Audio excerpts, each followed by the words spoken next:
प्रिय भक्तों, अगर आप भी चाहते हैं कि आप शनि देव की कुदृष्टि से बचे रहें और आपको शनि देव की सिर्फ आशीर्वाद और असीम कृपा ही प्राप्त हो, तो आप इस महामंत्र का जाप अवश्य करें। इस मंत्र के नियमित 108 बार जाप करने से नकारात्मक ऊर्जा और बुरी शक्तियां समाप्त होती हैं। काला जादू, टोना टोटका और तंत्र बाधा, काला जादू, टोना टोटका और तंत्र बाधा का नाश होता है। व्यक्ति का तेज और आत्मविश्वास बढ़ता है और साथ ही शनि देव की कृपा से उसे अथाह धन की प्राप्ति होती है। इसलिए प्यारे भक्तों, आप इस महामंत्र का जाप अवश्य करें। जिस भी भक्त ने आज तक इस महामंत्र का जाप किया है, उसे सिर्फ शनि देव की असीम कृपा ही प्राप्त हुई है। इसलिए प्यारे भक्तों, आप इस महामंत्र का जाप अवश्य करें। यह मंत्र बहुत ही शक्तिशाली और प्रबल मंत्र है। इस मंत्र का प्रभाव तुरंत ही दिखाई देने लगता है और साथ ही आपका जीवन सुखद हो जाएगा। अगर आप शनि देव का आशीर्वाद प्राप्त करना चाहते हैं तो इस वीडियो को लाइक और चैनल को सब्सक्राइब जरूर कर दीजिए और कमेंट बॉक्स में जय शनि महाराज अवश्य लिख दीजिए। तो चलिए भक्तों, मंत्र का जाप करना प्रारंभ करते हैं। ओम ह्रीं सन शनैश्चराय सर्वदोष निवारणाय स्वाहा। ओम ह्रीं सन शनैश्चराय सर्वदोष निवारणाय स्वाहा। ओम ह्रीं सन शनैश्चराय सर्वदोष निवारणाय स्वाहा। ओम ह्रीं सन शनैश्चराय सर्वदोष निवारणाय स्वाहा। ओम ह्रीं सन शनैश्चराय सर्वदोष निवारणाय स्वाहा।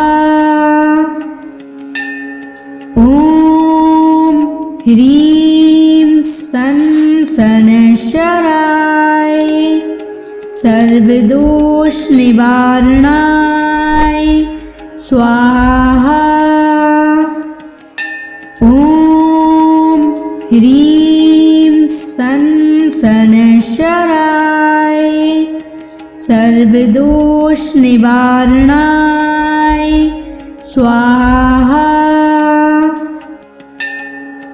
ओम ह्रीं सन शनैश्चराय सर्वदोष निवारणाय स्वाहा। ओम ह्रीं सन शनैश्चराय सर्वदोष निवारणाय स्वाहा।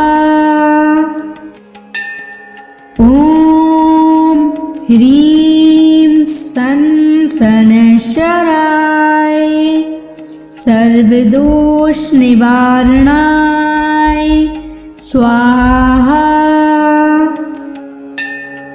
ओम ह्रीं सन शनैश्चराय सर्वदोष निवारणाय स्वाहा। ओम ह्रीं सन शनैश्चराय सर्वदोष निवारणाय स्वाहा। ओम ह्रीं सन शनैश्चराय सर्वदोष निवारणाय स्वाहा। ओम ह्रीं सन शनैश्चराय सर्वदोष निवारणाय स्वाहा। ॐ ह्रीं सन् शनैश्चराय सर्वदोषनिवारणाय स्वाहा। ॐ ह्रीं सन् शनैश्चराय सर्वदोषनिवारणाय स्वाहा। ॐ ह्रीं सन् शनैश्चराय सर्वदोषनिवारणाय स्वाहा। ॐ ह्रीं सन् शनैश्चराय सर्वदोषनिवारणाय स्वाहा। ॐ ह्रीं सन् शनैश्चराय सर्वदोषनिवारणाय स्वाहा। ॐ ह्रीं सन् शनैश्चराय सर्वदोषनिवारणाय स्वाहा। ॐ ह्रीं सन् शनैश्चराय सर्वदोषनिवारणाय स्वाहा। ॐ ह्रीं सन् शनैश्चराय सर्वदोषनिवारणाय स्वाहा। ॐ ह्रीं सन् शनैश्चराय सर्वदोषनिवारणाय स्वाहा। ॐ ह्रीं सन् शनैश्चराय सर्वदोषनिवारणाय स्वाहा। ॐ ह्रीं सन् शनैश्चराय सर्वदोषनिवारणाय स्वाहा। ॐ ह्रीं सन् शनैश्चराय सर्वदोषनिवारणाय स्वाहा।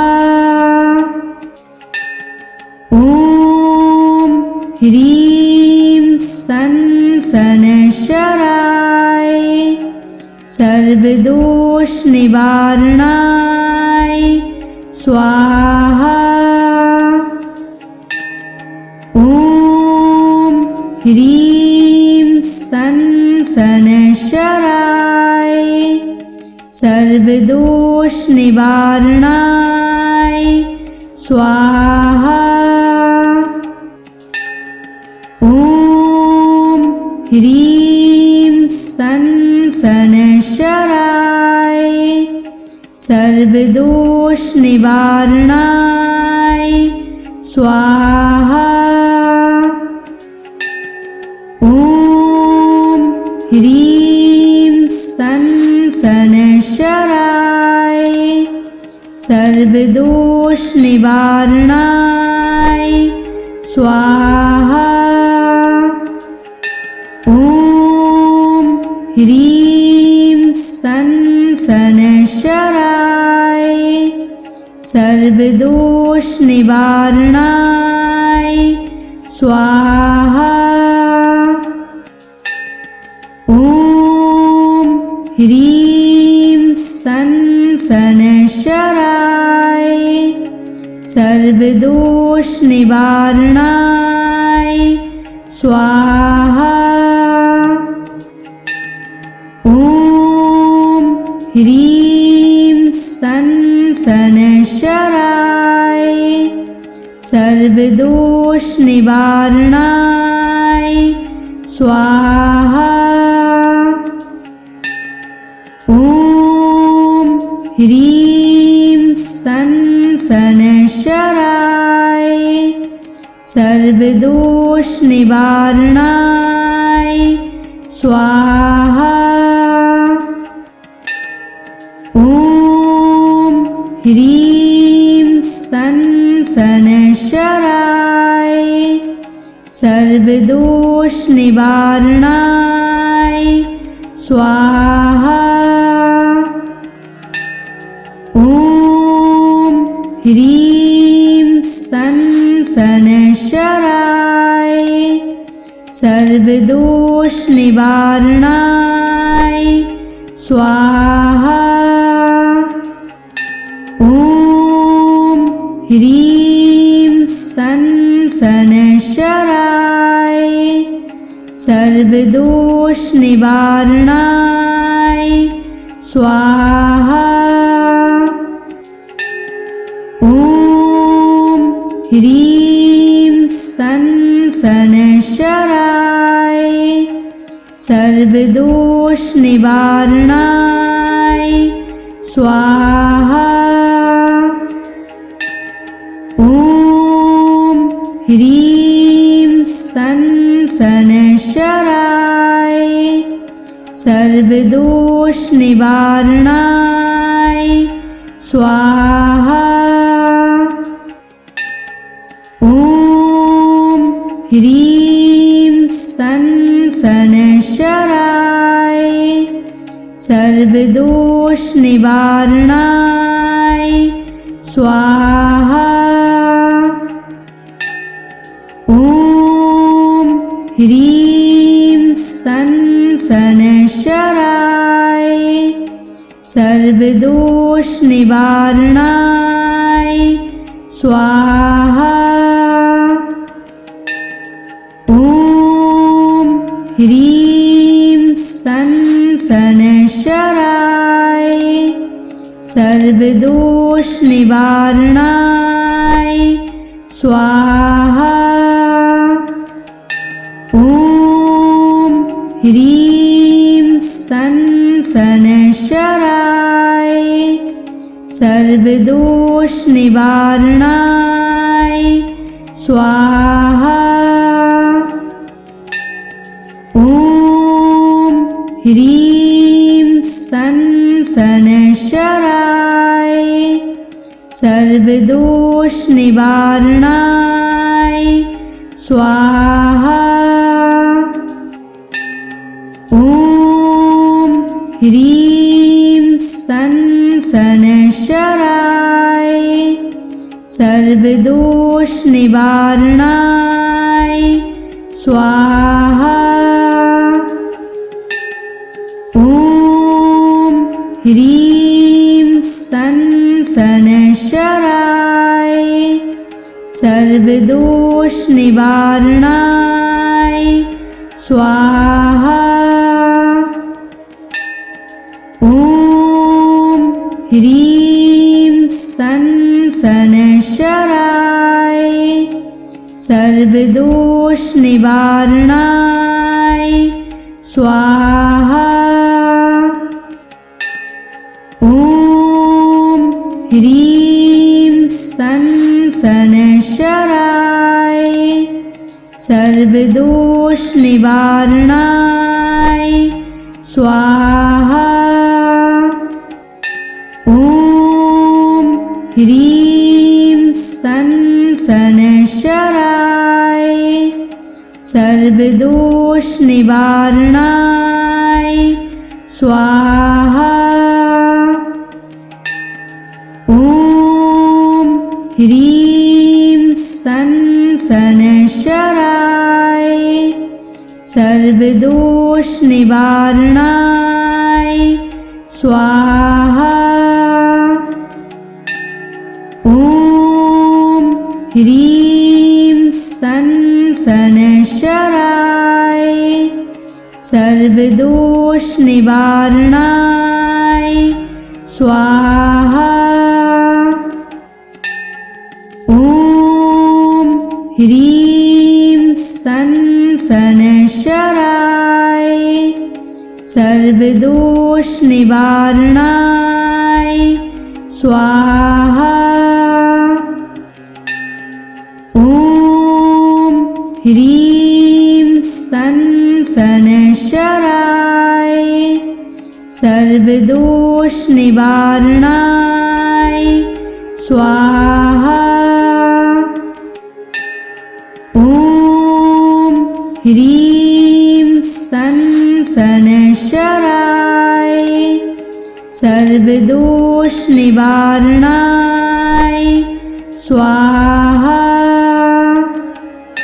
ॐ ह्रीं सन शनैश्चराय सर्वदोष निवारणाय स्वाहा।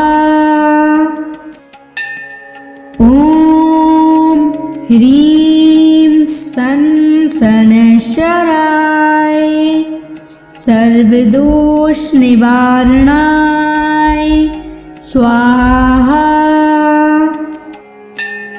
ॐ ह्रीं सन शनैश्चराय सर्वदोष निवारणाय स्वाहा। ॐ ह्रीं सन शनैश्चराय सर्वदोष निवारणाय स्वाहा। ॐ ह्रीं सन शनैश्चराय सर्वदोष निवारणाय स्वाहा। ॐ ह्रीं सन शनैश्चराय सर्वदोष निवारणाय स्वाहा। ॐ ह्रीं सन शनैश्चराय सर्वदोष निवारणाय स्वाहा। ॐ ह्रीं सन शनैश्चराय सर्वदोष निवारणाय स्वाहा। ॐ ह्रीं सन शनैश्चराय सर्वदोष निवारणाय स्वाहा। ॐ ह्रीं सन शनैश्चराय सर्वदोष निवारणाय स्वाहा। ॐ ह्रीं सन शनैश्चराय सर्वदोष निवारणाय स्वाहा। ॐ ह्रीं सन शनैश्चराय सर्वदोष निवारणाय स्वाहा। ॐ ह्रीं सन शनैश्चराय सर्वदोष निवारणाय स्वाहा।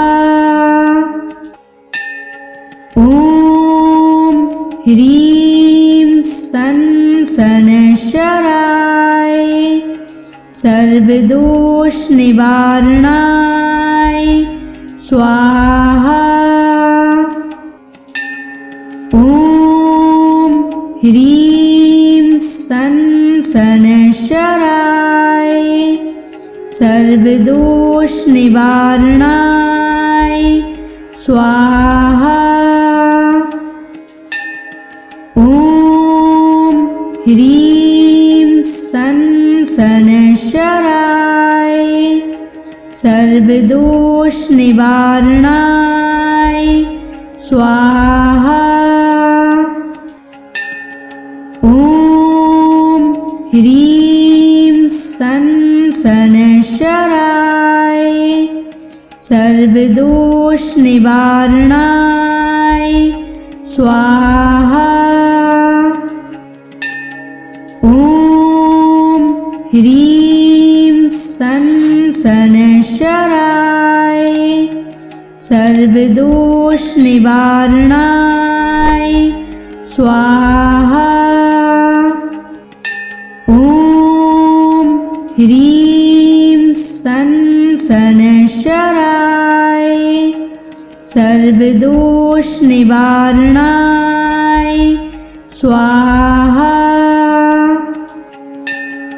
ॐ ह्रीं सन् शनैश्चराय सर्वदोषनिवारणाय स्वाहा। ॐ ह्रीं सन् शनैश्चराय सर्वदोषनिवारणाय स्वाहा।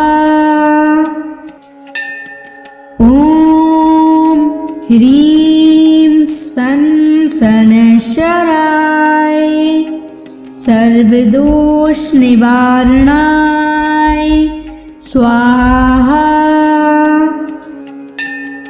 ॐ ह्रीं सन् शनैश्चराय सर्वदोषनिवारणाय स्वाहा।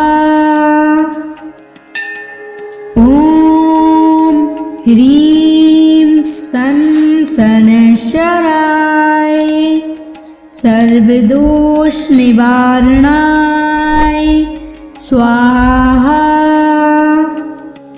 ॐ ह्रीं सन् शनैश्चराय सर्वदोषनिवारणाय स्वाहा। ॐ ह्रीं सन् शनैश्चराय सर्वदोषनिवारणाय स्वाहा। ॐ ह्रीं सन् शनैश्चराय सर्वदोषनिवारणाय स्वाहा। ॐ ह्रीं सन् शनैश्चराय सर्वदोषनिवारणाय स्वाहा। ॐ ह्रीं सन् शनैश्चराय सर्वदोषनिवारणाय स्वाहा। ॐ ह्रीं सन् शनैश्चराय सर्वदोषनिवारणाय स्वाहा। ॐ ह्रीं सन् शनैश्चराय सर्वदोषनिवारणाय स्वाहा। ॐ ह्रीं सन् शनैश्चराय सर्वदोषनिवारणाय स्वाहा। ॐ ह्रीं सन् शनैश्चराय सर्वदोषनिवारणाय स्वाहा। ॐ ह्रीं सन् शनैश्चराय सर्वदोषनिवारणाय स्वाहा। ॐ ह्रीं सन् शनैश्चराय सर्वदोष निवारणाय स्वाहा। ॐ ह्रीं सं शनैश्चराय सर्वदोष निवारणाय स्वाहा। ॐ ह्रीं सं शनैश्चराय सर्वदोष निवारणाय स्वाहा।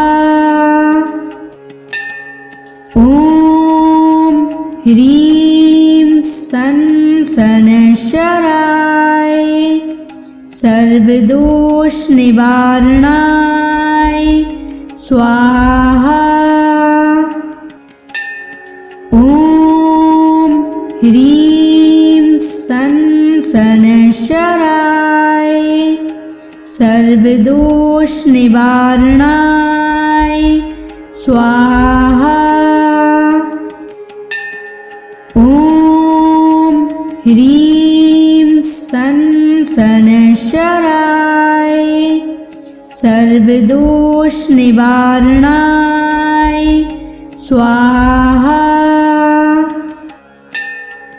ॐ ह्रीं सं शनैश्चराय सर्वदोष निवारणाय स्वाहा।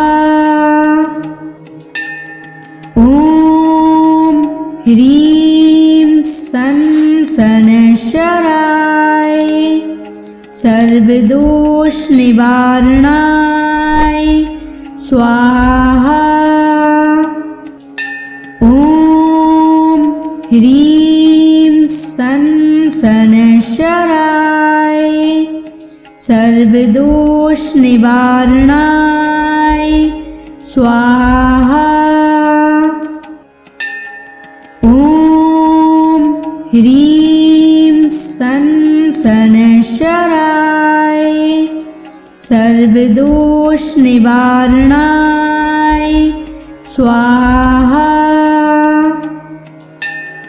ॐ ह्रीं सं शनैश्चराय सर्वदोष निवारणाय स्वाहा।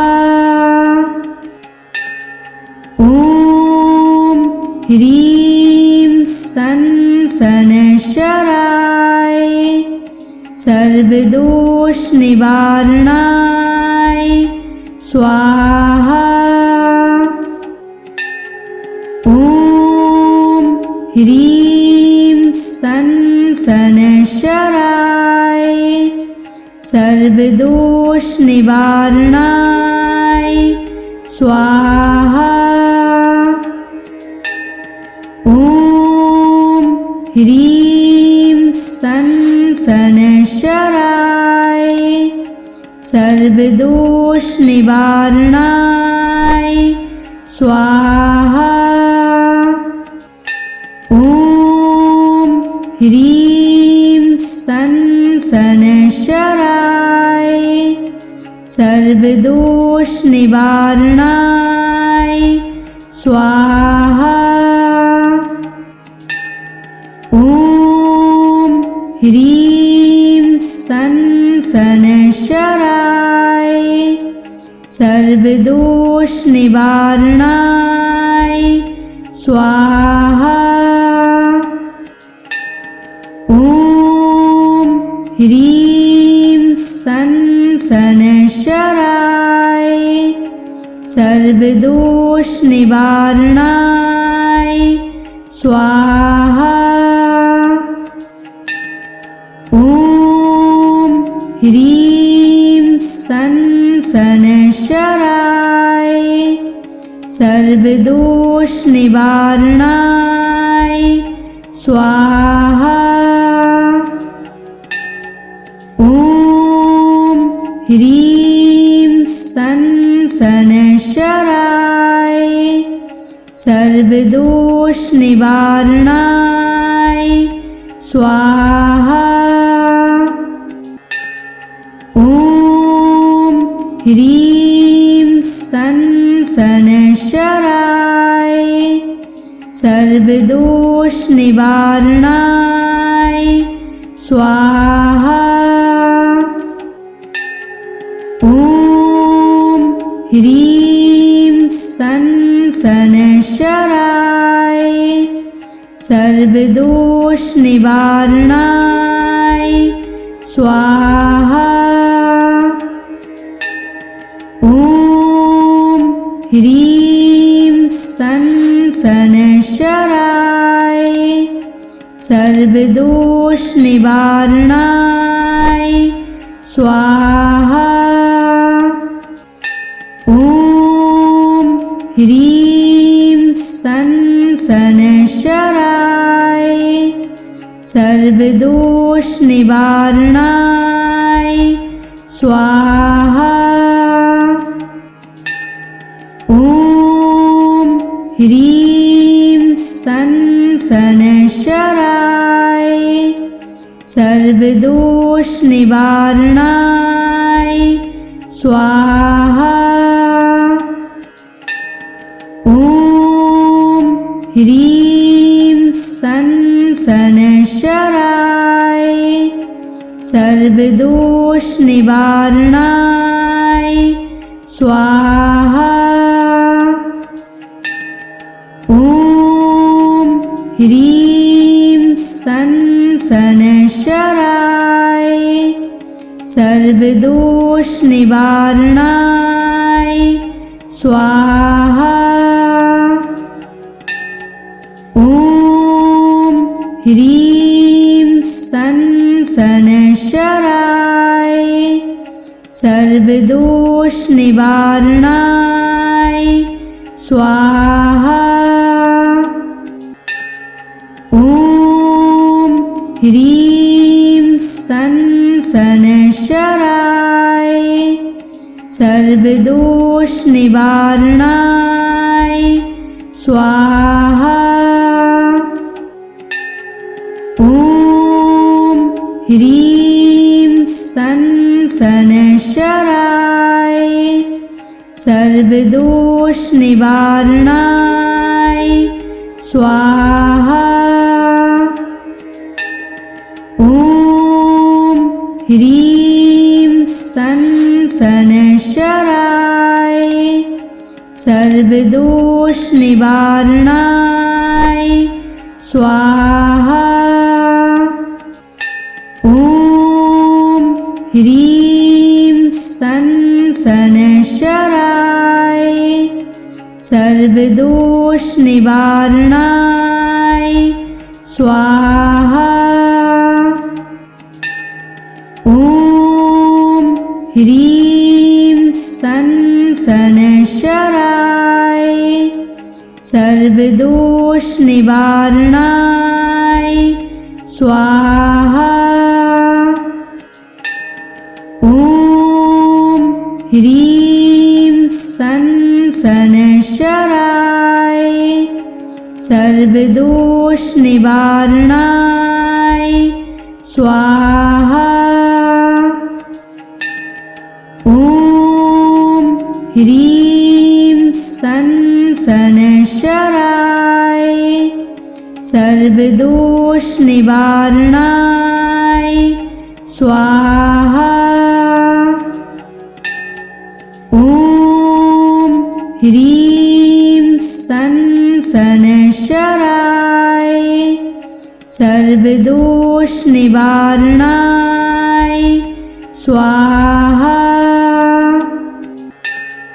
ॐ ह्रीं सन शनैश्चराय सर्वदोषनिवारणाय स्वाहा। ॐ ह्रीं सन शनैश्चराय सर्वदोषनिवारणाय स्वाहा। ॐ ह्रीं सन शनैश्चराय सर्वदोषनिवारणाय स्वाहा। ॐ ह्रीं सन् शनैश्चराय सर्वदोष निवारणाय स्वाहा। ॐ ह्रीं सन् शनैश्चराय सर्वदोष निवारणाय स्वाहा। ॐ ह्रीं सन् शनैश्चराय सर्वदोष निवारणाय स्वाहा। ॐ ह्रीं सन् शनैश्चराय सर्वदोष निवारणाय स्वाहा। ॐ ह्रीं सन् शनैश्चराय सर्वदोष निवारणाय स्वाहा। ॐ ह्रीं सन् शनैश्चराय सर्वदोष निवारणाय स्वाहा।